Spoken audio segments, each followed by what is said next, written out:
Pemirsa, program tabungan perumahan rakyat atau TAPERA memicu polemik di masyarakat. Sebagian kalangan, pengusaha dan anggota dewan meminta kebijakan dipertimbangkan kembali. Di tengah polemik, pemirsa, Badan Pengelola TAPERA angkat suara soal manfaat tabungan perumahan rakyat.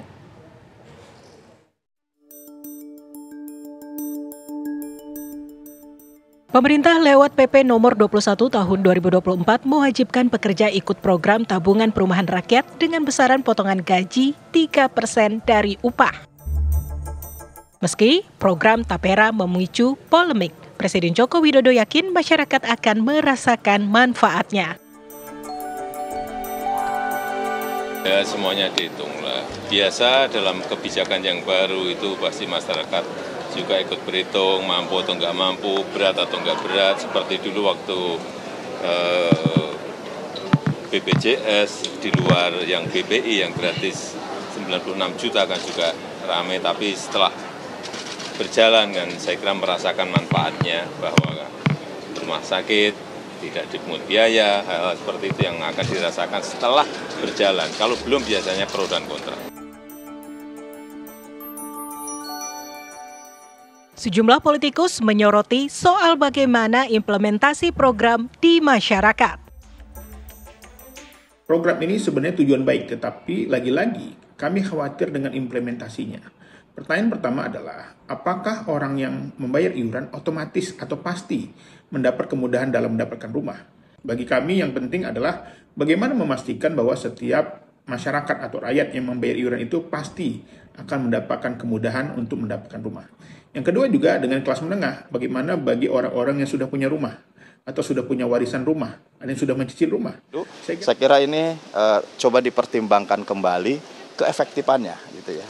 Apakah juga ini akan kemudian dikembalikan dalam bentuk rumah, ataukah bisa diuangkan dengan menunjuk ataupun dengan dengan peruntukannya adalah untuk perumahan.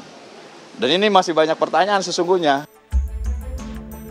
Sebagian pengusaha keberatan karena perumahan pekerja sudah masuk dalam program BPJS Ketenagakerjaan.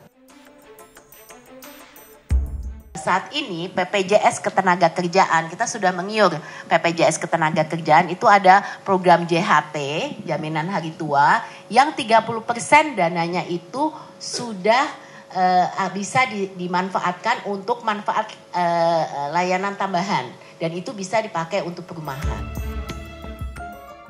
Badan Pengelola TAPERA menyebut pekerja bisa mengajukan fasilitas KPR subsidi setelah 1 tahun menabung. Antrean juga pendek jika jumlah peserta semakin besar. Kalau sesuai PP-nya, itu pesertaan setelah 12 bulan, nabung 12 bulan, baru bisa mengajukan fasilitas KPR. Dan masa tunggunya, itu sudah kita simulasikan, ya setelah 1 tahun, itu nggak akan sampai 1 tahun. Setelah, yang penting harus 1 tahun dulu loh ya, baru bisa mengajukan KPR.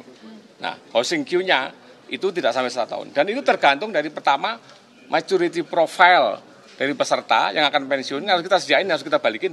Ya. Dan juga banyaknya penabung mulia. Jadi semakin banyak peserta, prinsip gotong royongnya akan semakin jalan. Karena likuiditasnya semakin gede, sehingga housing queue-nya akan semakin pendek. Pekerja juga bisa mencairkan tabungan meski belum mencapai usia pensiun.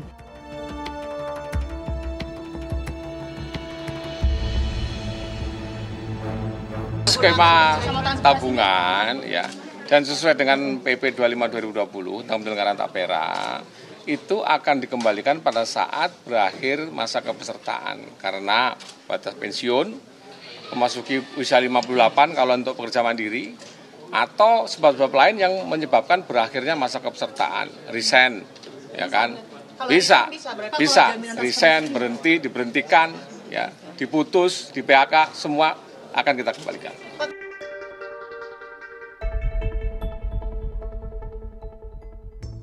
Dalam program TAPERA, pekerja dipotong gaji 3% setiap tanggal 10, 0,5% ditanggung pemberi kerja dan 2,5% ditanggung pekerja. Tim TV One mengabarkan.